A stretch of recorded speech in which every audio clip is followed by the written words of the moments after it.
The machine. The machine stops. The machine stops. The machine stops. The machine stops. The machine stops. The machine stops.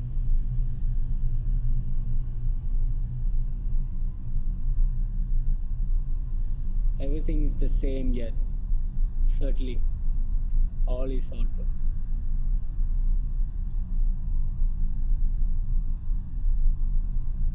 She made the room dark and slept. She awoke and made the room light. She ate and exchanged ideas with her friends and listened to music and attended lectures. She made the room dark and slept. Above her, beneath her, and around her, the machine hummed. She did not notice the noise, for she had been born with it in her ears. She knew several thousand people, her human connections, but when she listened, her white face wrinkled into smiles, and she said, "Very well, I will isolate myself. I do not expect anything important will happen for the next 5 minutes. I can give you 5 minutes, Kuno." She touched the isolation button so that no one else could interrupt. Then she touched the lighting control, and the little room became dark. "Be quick, Kuno. Here I am in the dark, wasting my time." But it was fully 15 seconds before the plate she held in her hands began to glow. A faint blue light shot across it, darkening to purple, and presently she could see the image of her son, who lived on the other side of the earth. "Kuno, how slow you are." "I have something to say." "Well?" "I want you to come and see me." Vashti watched his face in the blue plate.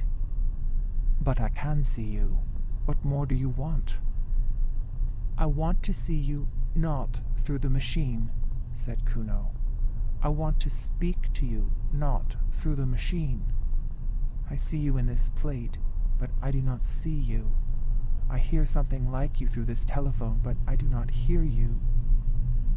He paused for an instant, and she fancied that he looked sad.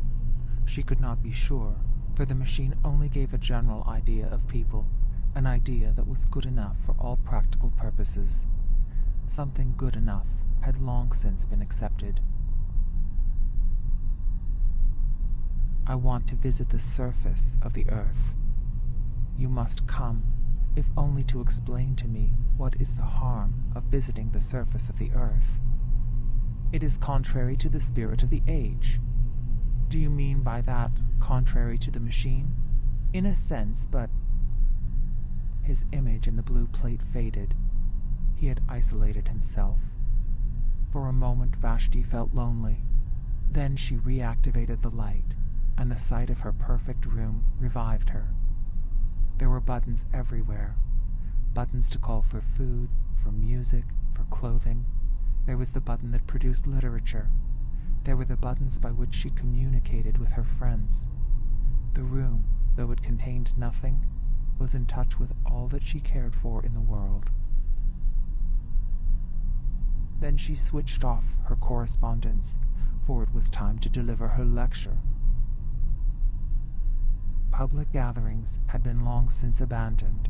Neither Vashti nor her audience stirred from their rooms. Seated in her armchair, she spoke, while they, in their armchairs, heard her and saw her. Her lecture, which lasted 10 minutes, was well received. Then she ate, talked to many friends, and summoned her bed. "Kuno." "I will not talk to you," he answered, "until you come. Have you been on the surface of the earth since we spoke last?" His image faded. She directed the chair to the wall. The wall swung apart slowly. Through the opening she saw a tunnel that curved slightly, so that its goal was not visible. Should she go to see her son, here was the beginning of the journey.